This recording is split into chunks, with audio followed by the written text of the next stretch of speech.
Imagine a web camera that can literally follow you around the room. A webcam that can listen to your voice commands. I'm testing out the webcam that you've been waiting your whole life for.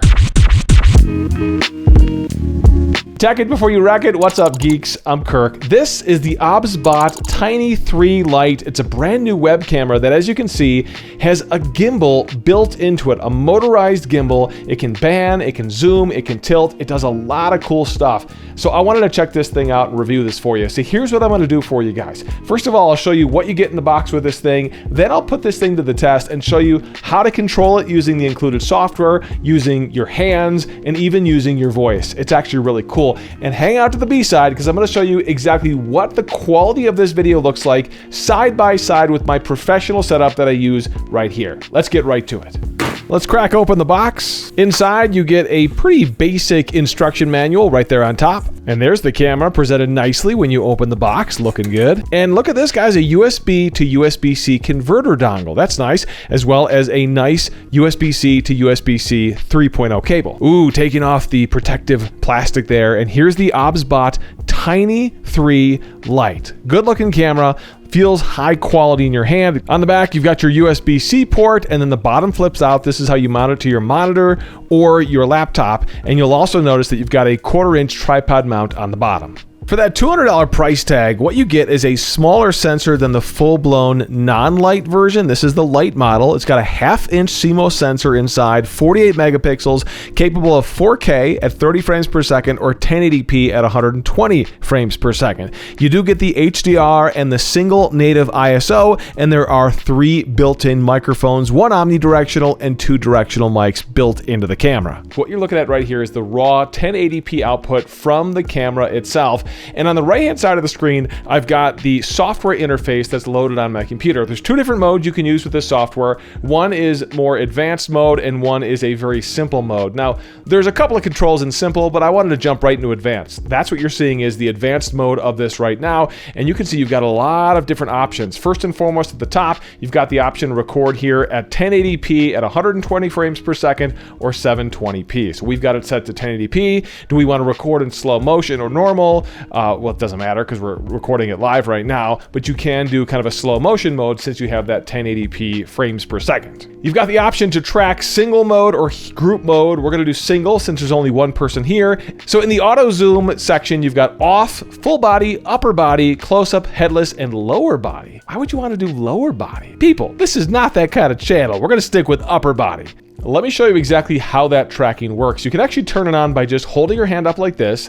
The light on the front of the camera blinks, and now we're in tracking mode. So now, if I move, it tracks my head. And this is really useful if you're using this camera for something like a Zoom call. So if you move around a little bit during the call, it doesn't matter. It's going to track you the whole time. Watch this, guys. I can use this to zoom, and it'll actually zoom in on me after a second. Pretty cool. And then watch this. If I do 2 hands, this is a variable zoom. So now I can go like this, and it'll actually zoom in, kind of pinch to zoom. I can put them back together. It'll pinch to zoom back out. Isn't that neat? I can hold my hand up again. This will turn off the auto tracking. Again, it's signified by the blinking light on the front of the camera. I want to show you right here. I've set up some presets. So if I click this button, it jumps back to my preset. And I know for me, that's where I like this to be centered back at its home base, if you will. And you can set up a bunch of different presets if you want to be able to jump over to a whiteboard that's on your wall or jump over to somebody else who's in your meeting. You can set up different presets for that and then sort of kind of click back and forth between those presets, and the camera will use the moving gimbal to do exactly that. A couple of other settings you can do. You can actually do object tracking. Instead of just tracking a person, you could actually track an object if you wanted to do that, and you can change the tracking speed. I've got it set to standard. You can do a slower speed or a faster speed.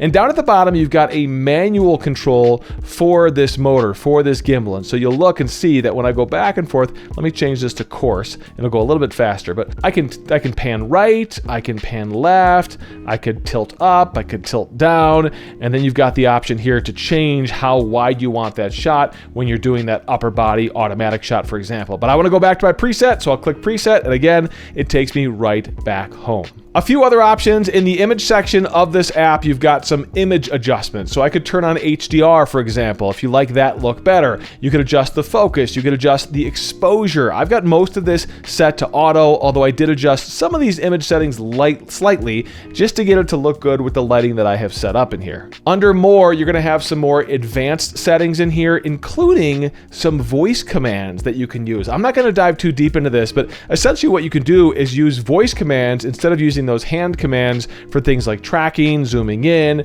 putting the camera to sleep, which I do actually kind of like that. Let me show you how that works. Watch this. Sleep, Tiny. And that's it. Hi, Tiny. And now the camera's back awake, although not really centered where I want it to be. So again, I'll go back and I'll click on my preset and it'll jump right back to where we started. I think those voice settings are cool, take some getting used to, but certainly you could use that for any more hands-off mode if you want. You've got some options here to use it with a switch to mirror the image, to have your view and your gimbal reversed. You could turn the status light off so that you don't see the status light. Maybe it's reflecting in your eyes or something in the background and you don't want the status light on. You could mess around and turn that off as well. And you've got some more virtual tracking settings here. Again, a lot more advanced settings. There's so much you can do in this software. It's actually pretty impressive, and it's going to take some getting used to and playing around to learn all the different options here. You even have some beauty filters built into here that lets you add filters kind of like you see in Zoom, but maybe these ones are better than Zoom. So get in there, play around, see what you like better. You might be happier with these filters compared to the Zoom filters. All in all, I'd say the software is pretty robust and a heck of a lot better than I thought it was going to be. There's just a ton of features in here if you're doing things like YouTube videos, Zoom meetings, or webcam recordings. And I think once you dive deep into here, you'll find a lot more cool features and stuff that you just didn't think would be here. This is the B side of the video, and I'm going to put it side by side. What you're looking at right now is my normal setup that I use for YouTube. It's a Sony ZV-E10 Mark II camera. I've got an additional lens on there that I purchased for the camera.